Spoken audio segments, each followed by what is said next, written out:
Good morning, my name is Rick Brown and I'm Deputy Director with the Australian Institute of Criminology, and today we're presenting on Australians who view live streaming of child sexual abuse. This is one of a number of videos that we're filming for our YouTube channel, Criminology TV, so do take a look at the channel and see what else is there. In terms of this study, what I'll be talking about today are the results of a paper that was published in February with my great co-authors Sarah Napier and Russell Smith, who put in a great effort on this piece of work. Particularly shout out to Sarah Napier, who brought all the data together to allow us to analyse the financial transactions of those who view live streaming. The TNI, the Trends and Issues paper, is also available on our website at aic.gov.au. So the paper was published in February at the same time as a National Press Club presentation on child sexual abuse presented by Michael Phelan, Director of the Australian Institute of Criminology and CEO of the Australian Criminal Intelligence Commission, Rhys Kershaw, Commissioner of the Australian Federal Police, and Nicole Rose, CEO of AUSTRAC. And this piece of work is really a great example of Home Affairs collaboration with 4 departments, 4 agencies coming together to produce this piece of work. So with AFP, ACIC, AUSTRAC and the AIC working together. So just to start off with, I wanted to set the scene by just talking a little bit about child sexual abuse material as a global problem, and talking about child sexual abuse material in the general sense rather than the specifics of live streaming in the first instance. And I think what's key here is to show that there has been a really quite significant increase in the amounts of child sexual abuse material that are available online, and which agencies from around the world are discovering and attempting to remove from the internet. So I just want to give you some examples of what we're seeing at the moment. So to start with, the Australian Centre to Counter Child Exploitation, ACE, received over 17,000 reports of child sexual abuse material in 2019. Now that 17,000 reports didn't relate to just 17,000 items or images. Often each report could contain hundreds or even thousands of items of child sexual abuse. So it's a significant amount of material that's been identified with either victims or offenders in Australia. In Hope, which is a network of agencies around the world that that receive reports on child sexual abuse material and then classify them with the aim of removing them from the internet, assessed over 220,000 images and videos as illegal in 2018. Next, Project Arachnid, which is a project of the Canadian Centre for Child Protection, has a web crawler that is constantly looking for images and videos of child sexual abuse material, and it's currently detecting over 100,000 images of CSAM per month. And then finally, just really to top it all, the US National Center for Missing and Exploited Children's cyber tip line received almost 17 million reports in 2019, mostly of child exploitation material within those reports. So this is very clearly a significant global problem that is being faced with child sexual abuse material in general. But we're interested in, if you like, a particular corner of that world, and it's that which involves live streaming of child sexual abuse material. So I'm going to start by defining what we mean by live streaming. So live streaming relates to the use of video through a computer device such as a laptop or mobile phone, to communicate in real time with another device via an internet connection. In the context of live streaming of child sexual abuse, really the terminology is still developing, and it's called a number of different things in the literature. So you'll see the terms used like webcam child sex tourism or abuse, cybersex trafficking, and live distance child abuse. But regardless of the terminology that's being used, the important thing is that what it typically refers to is a child being sexually abused with viewers watching in real time via live streaming technology. Now, within those parameters, there's a considerable amount of variation in the nature of what behaviour is undertaken and what's viewed. So it could be the child abuse could range from nudity through to rape and torture. It could involve one child or multiple children. There may be one viewer or there may be multiple viewers, and the viewers can passively watch the performance, or they can actually engage directly and direct the abuse themselves. And while some of the most extreme kinds of abuse that are observed may be found on the dark net, which is a hidden part of the internet that provides a degree of anonymity, what's interesting about this space is that much of what we see is actually on the open web, where viewers are engaging with facilitators through common chat sites, and then negotiating and arranging to view live stream performances through commonly used platforms that many of us use on a day-to-day basis for live streaming in general. So just a bit about a brief history of the kind of the live streaming space. Really, those early first live streaming platforms came online beginning of the 2000s, first around 2003, and we see the first reports of live streaming being used for child sexual abuse only a couple of years later. So there was the reports in 2005 in the US of teenagers that were reportedly earning money from performing sex acts through live streaming technology. And then the area that we're particularly interested in is the Philippines, which has really become a centre point for live streaming of child sex abuse. And we see media reports from about 2008 of child sex abuse via live streaming occurring in the Philippines. Now, in terms of live streaming technology, there are a number of benefits from the criminal's perspective. For the facilitator, those that are organising the abuse in the likes of the Philippines, the beauty of the technology is that it's typically free to use, and it provides access to a global market of clients that can be accessed anywhere in the world and are willing to pay for live streaming services. From the viewer's perspective, it's again easily accessed, again using commonly used platforms. It's a cheap method of viewing live streaming of child sexual abuse. Unlike other forms of child sexual abuse material, there's an interactive element to this. And finally, and probably as important as the rest, it is currently a secure means by which the live streaming of child sexual abuse can occur.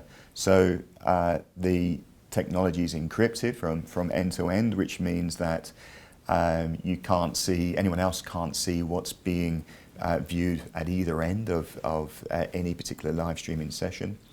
And then once you close down the session at the end of an event, it leaves no trace of the content that's been viewed on the machine of the viewer.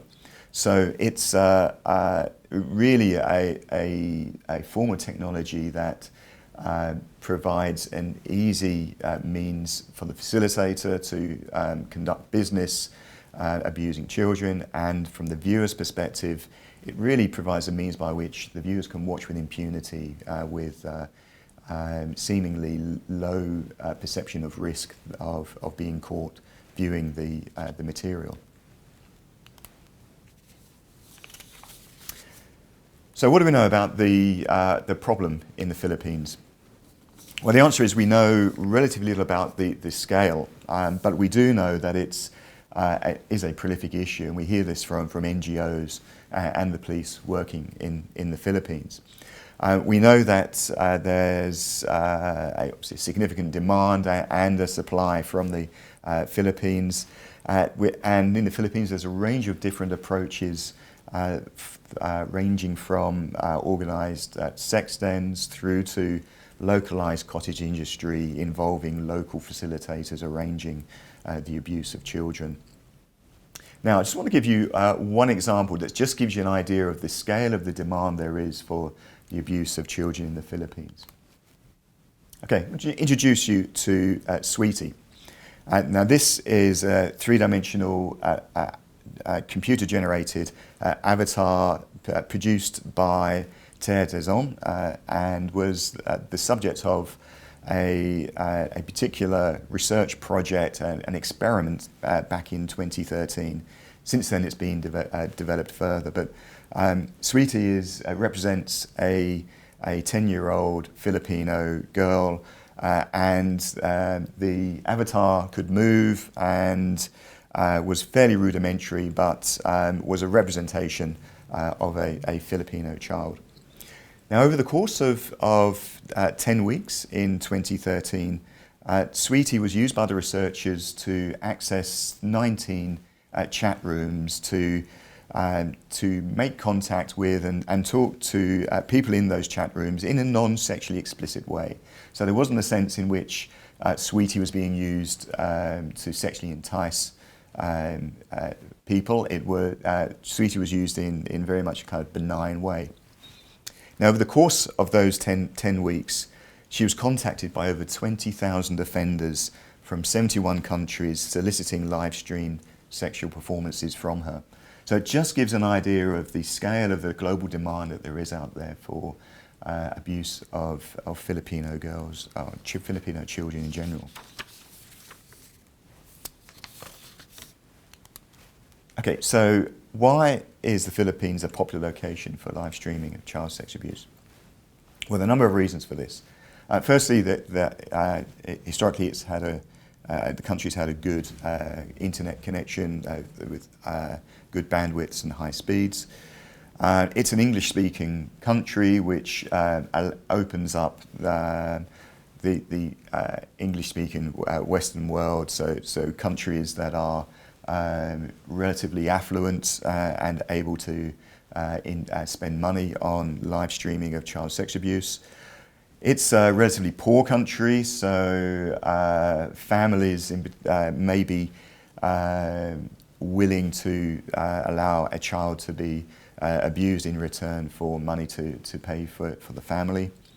There's a low cost of living, which means that the costs that would go to a family need to be relatively low, so it's both affordable and very profitable for the facilitators. And traditionally, it's an existing destination for child sex tourism, so there's something of an infrastructure there for abusing children in the Philippines.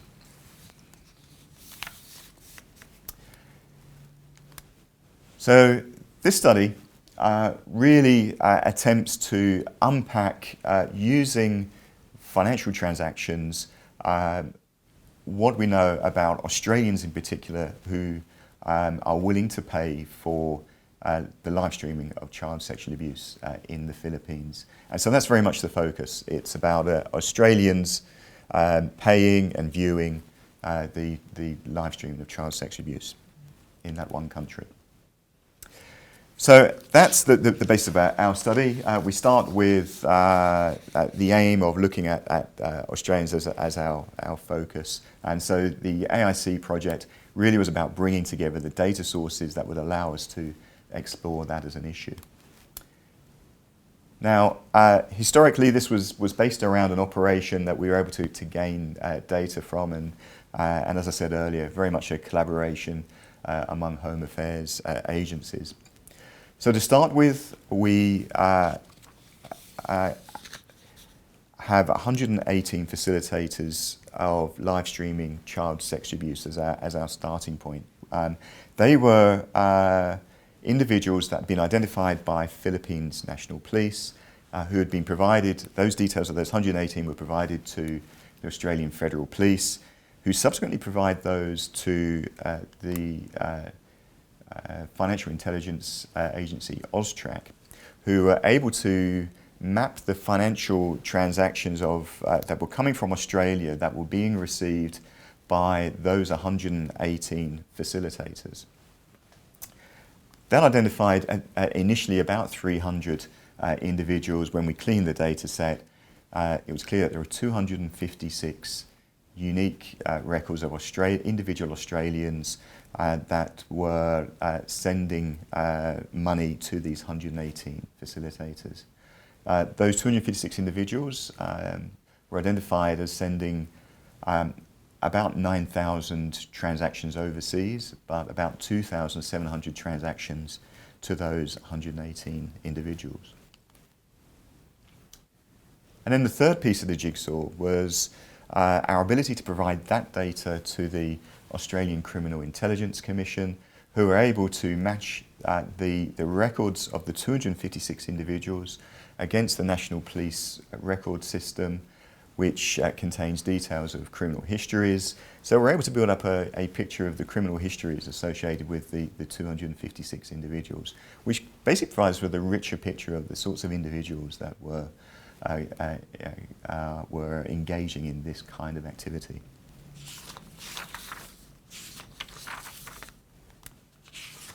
Okay, so it's worth just exploring the limitations before we go any further.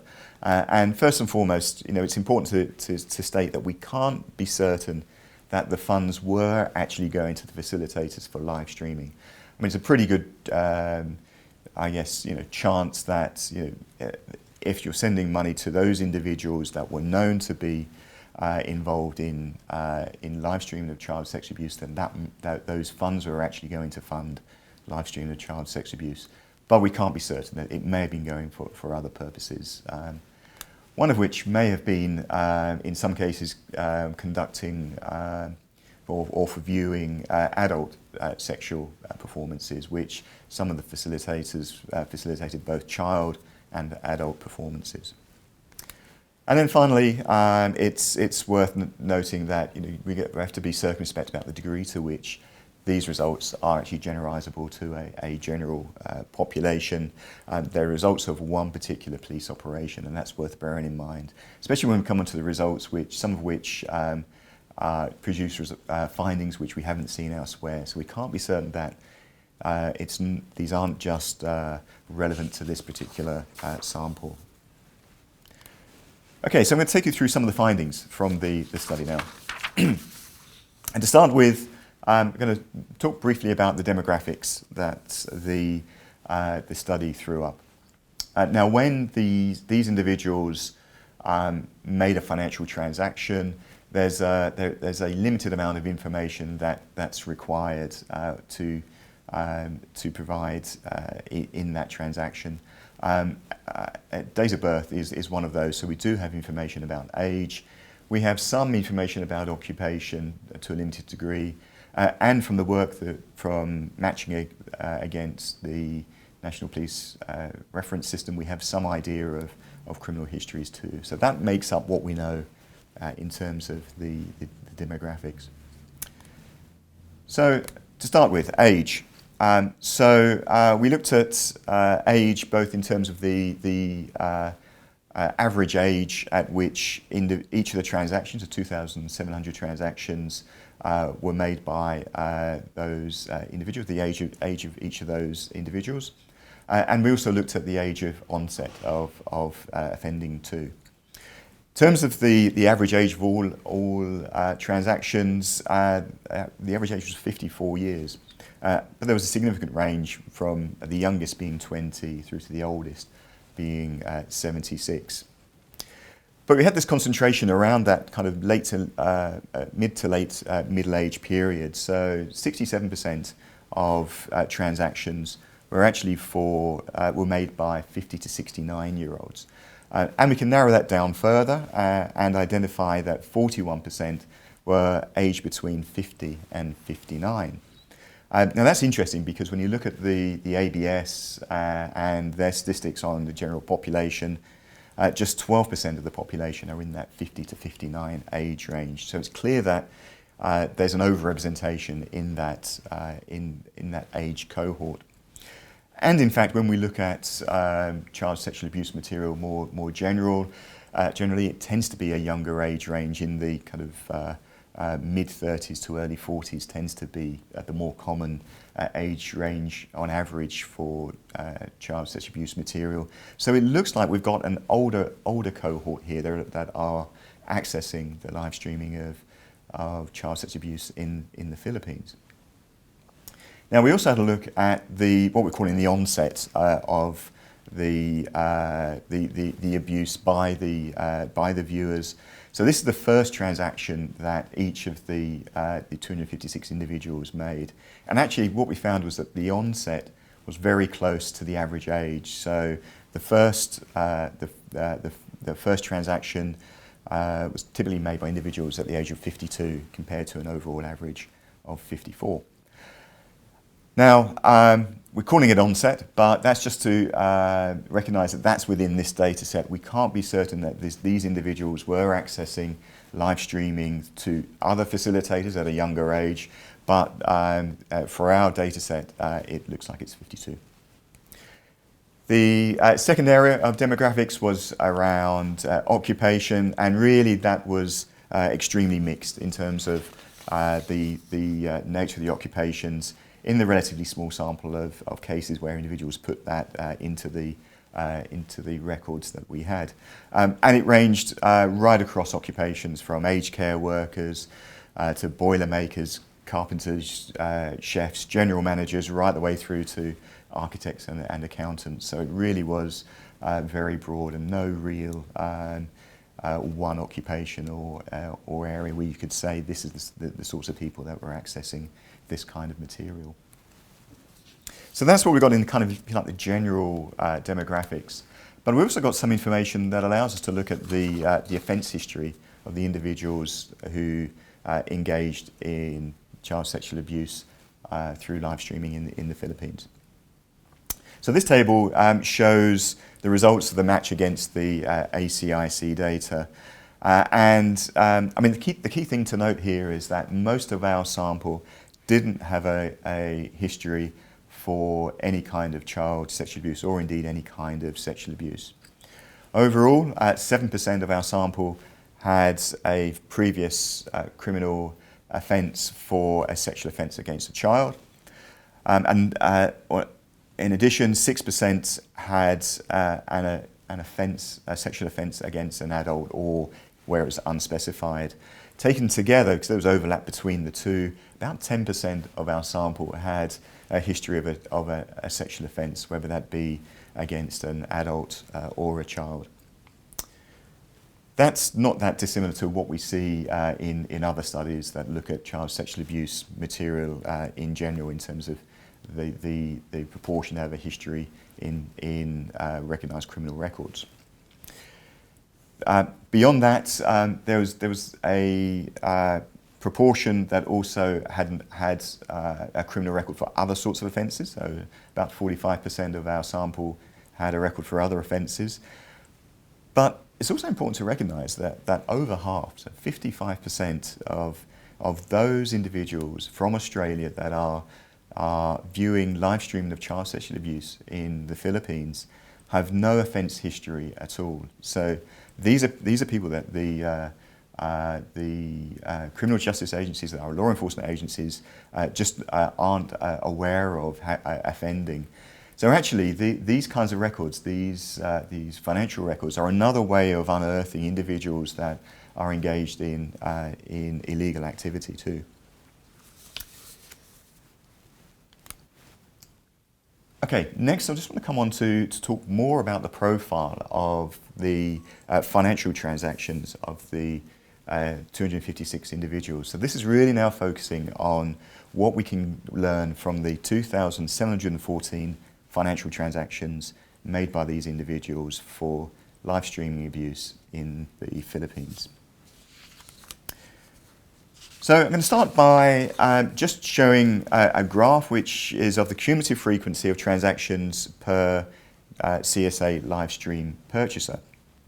I just want to explain this in a bit more detail. So we have the two axes here. Along the bottom on the x-axis we have the percentage of live stream purchasers from 0% up to 100%, and up the y-axis we have the percentage of transactions made by our live streaming purchasers. So if all of the transactions, the 2,700 transactions, were equally distributed among our 256 individuals, we'd see something like this. So we'd see a straight line. So for example, if you followed the line along, 20% of live streaming purchasers would purchase 20% of the transactions, and similarly 50% of purchasers would purchase 50% of transactions, and then at the final end 100% of the purchasers would be purchasing 100% of the transactions. So that's if it was equally distributed. In practice, we saw something quite different, a much more concentrated curve in the data. So what we found was, for example, if we look at if we go along the x-axis at the bottom there, and take the very early point along that axis, so we take 1% of live streaming purchasers, they made 30% of the transactions. So almost a third are made by just 1% of those individuals. If we carry along the bottom axis and go to the 5% mark, so it's still just a little way in, we find that just 5% of our live streaming purchasers purchase 60% of the transactions. And carrying along the curve, we get to 15% of our purchasers purchasing 80% of the transactions.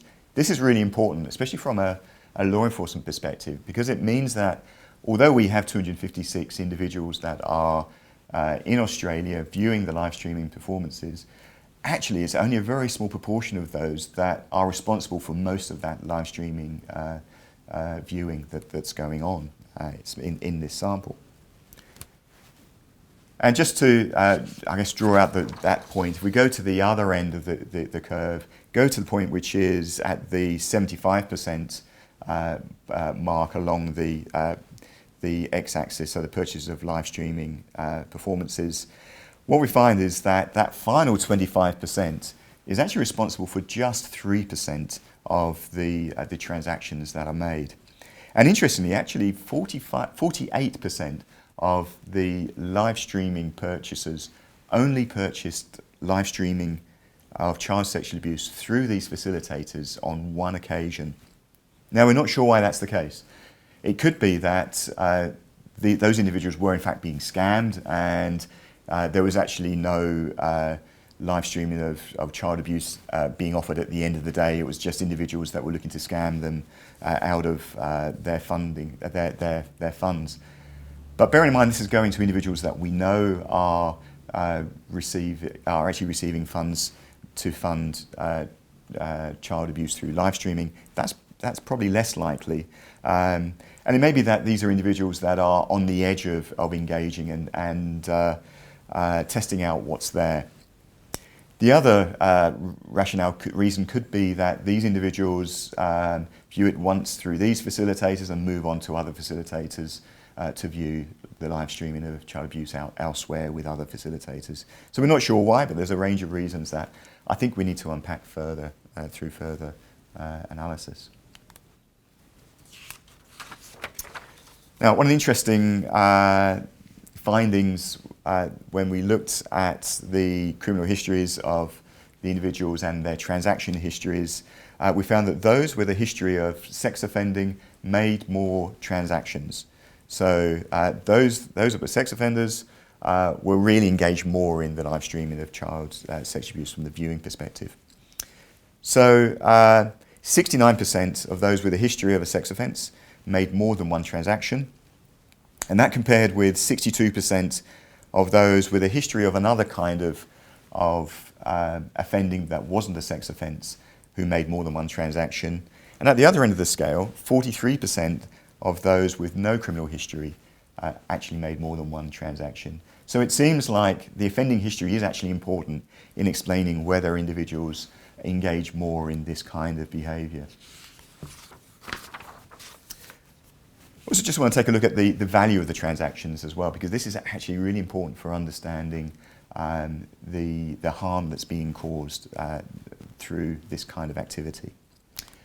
So overall, the total value of the payments made by these 256 individuals was 1.32 million. That was actually stretched out over a 13-year period that these individuals were making payments through to these facilitators. Mean value was actually quite high, so that average was $488 per transaction. But the important thing is that was actually really skewed by the fact that 7% of our transactions were valued at over $1,000. So we thought it was important to take the median value to actually take account of that skew in the figures. And that brings the average value right down to $78. So the median value for viewing child sexual abuse in the Philippines being $78. Now, when we looked at the criminal histories of those individuals and how much they paid, we found that there was no statistical relationship between the amount that individuals paid and whether they had a history of any kind of sex abuse. Okay, I said those financial transactions were important for understanding the harm that was being caused. And now I just want to really finish with a bit of analysis around the escalation of offending that we saw in the financial transactions. And I think this is a really important part of the research, because actually we've got a method here for unpacking how offending escalates over time through using, if you like, an unobtrusive measure that these individuals didn't know that their transactions were going to be used to measure their escalation in offending, yet we can use it to show how over time the frequency and the value of the transactions changes. So I just want to start with looking at the frequency with which transactions are made to the facilitators as a proxy, if you like, for the frequency with which individuals view child sex abuse live streaming in the Philippines. Now, along the x-axis at the bottom here, we've got the numbers of transactions. So it goes from the second transaction through to the 50th transaction made by each individual. And then we've got the mean days here between each transaction. So how many days on average passed between the first transaction and the second, between the second and the third, and so on, right through to between the 49th and the 50th. And what you can see here is a general decline from the number of days between the first transactions and the number of days between the 49th and 50th. So we've just taken those first 50. There are some individuals who made more than that, but we made the break here. Between the first and the second transaction, so that first point there, on average 63 days passed between the first and the second transaction. Then if you look at the other end of the graph, between the 49th and the 50th transaction, 12 days passed. So you can see that what this is showing is that the more transactions an individual makes, so the more regularly that an individual watches the live streaming child sexual abuse in the Philippines, the quicker they watch the next live streaming performance. So the number of days shortens between them, so the frequency increases. So just to draw that out a bit more, if you look at those first 10 transactions, which is shown here by the shaded area, the average length of time elapsed between those first 10 transactions on average was 44 days. Then if we move to the other end of the chart and look at the last 10 transactions, the average is 17 days. So again, just again to show it's not just an artifact of those 2 points, but if we take a longer period, it's the same picture.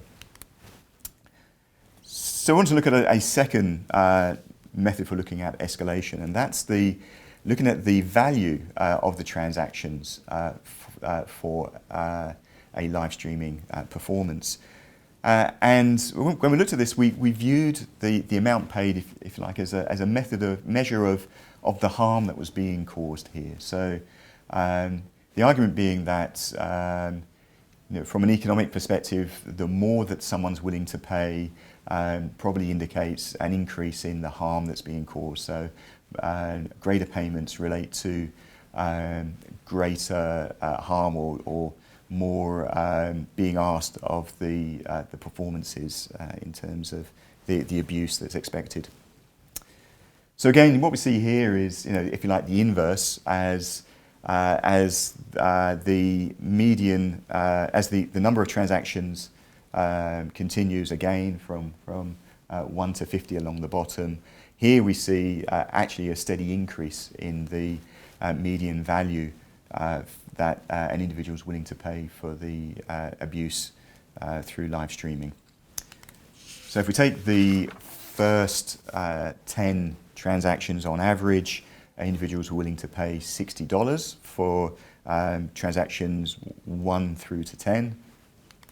Then if we go to the other end of the spectrum, we find by the time you get to transactions 41 to 50, on average, those individuals are paying double the amount. So they're paying $120 per transaction. So really, I think that's showing how as individuals are watching more frequently, they're willing to pay more, and that's probably purchasing more extreme forms of child sexual abuse. So taken together, what we see is the value increasing as the frequency of viewing shortens and as they watch it more frequently. And there's actually a negative relationship between the two that shows that as one goes up, the other declines. Okay, so those are the main findings from this study. And just to conclude, I think that our main points from this are, first of all, live streaming offenders may be older than the typical child sexual abuse material offenders. At least in this sample, there was quite a difference, with most being in their 50s and 60s compared to often for CSAM offenders in their 30s and 40s. I think importantly, from a law enforcement and criminal justice perspective, 90% had no history of any kind of sexual offending, yet 100% of the sample are sexually offending by the fact that they're purchasing and viewing this kind of material. So there's a significant population out there that are viewing material with impunity, it seems. And the reason this is important to tackle is that there's very clear evidence of escalation, which suggests that the frequency with which material is viewed and the harm that's being caused increases over time with these individuals. And from a law enforcement perspective, it's important to recognise that a lot of this offending is actually concentrated in a relatively few offenders. So we've got a very small proportion that are responsible for 80% or more of the offending. But at the other end of the spectrum, we have almost half of our offenders only viewing the material once, at least with these facilitators.